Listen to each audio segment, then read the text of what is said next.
Now let's talk about some of the frequently asked questions that I've gotten around Muse S. And one is, I guess the primary one, is Muse S better than Muse 2, the other headband that Muse offers?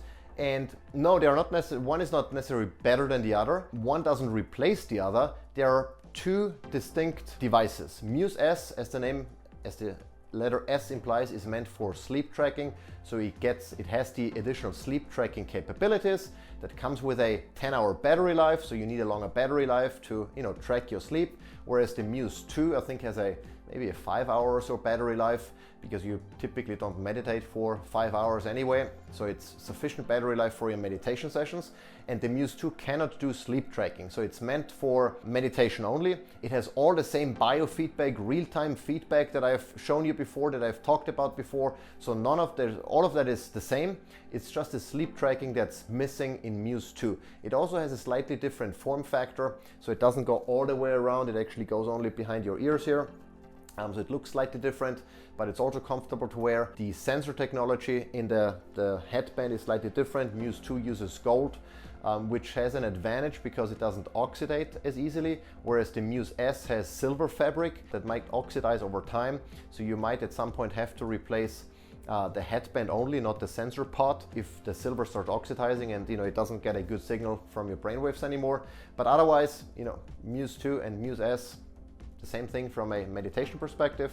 One is just missing the sleep tracking. Second question is, how do you sleep with Muse S? Well, I sleep with it like I normally would without a headband as well. So I just clip it on right before going to bed. I make sure that Bluetooth is enabled after switching on airplane mode.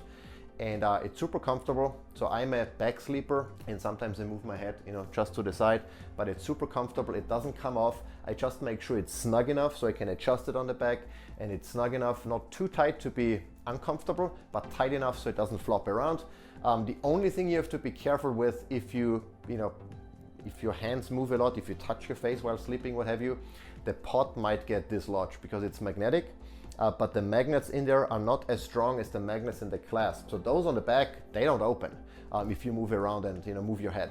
But the one on front, if you brush over your face with your hand, it might actually come off. It never happened to me, but I could see the possibility. Next question is, can I share Muse with others? And yes, you can. You can link your device to multiple phones. I would just recommend that everyone has their own account, Muse account, in the app.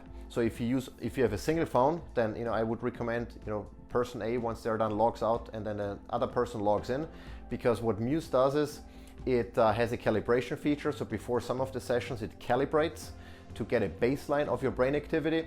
And if you share the same account, then you basically confuse Muse because there are different baselines then and different brain activity, and the reporting might be off. So I recommend, if you only have one phone to pair the device to, everyone should have their own account. If you have multiple phones, obviously you can link the Muse to all of those phones via Bluetooth, and you're good to go. You can obviously share it. Another question I've heard before, does Muse influence your brain activity? And no, it doesn't. It's a passive device, so it reads and monitors your brain activity, but it doesn't influence it. However, what does influence your brain activity is your meditation, your breathing, your mindfulness influences brain activity, and Muse picks it up and reports on it. But the device itself doesn't actively, using electromagnetic radiation or what have you, it doesn't change your brain activity at all. It just reads it. Last question, do you have to use headphones or earphones to use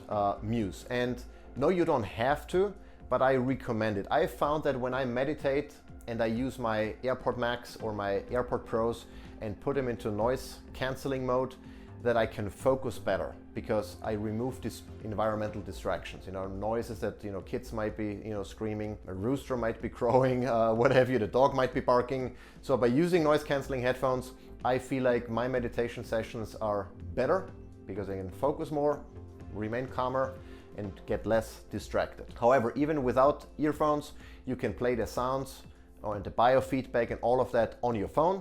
You can even AirPlay that to an external speaker. If you have an iPhone and a HomePod, you can stream it or play it via AirPlay.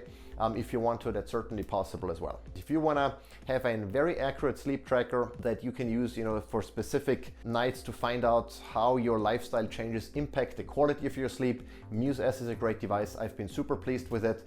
So check it out. If you want to give it a try, make sure to check out my discount code here. That helps me, that helps you. And thanks for watching. Until next time.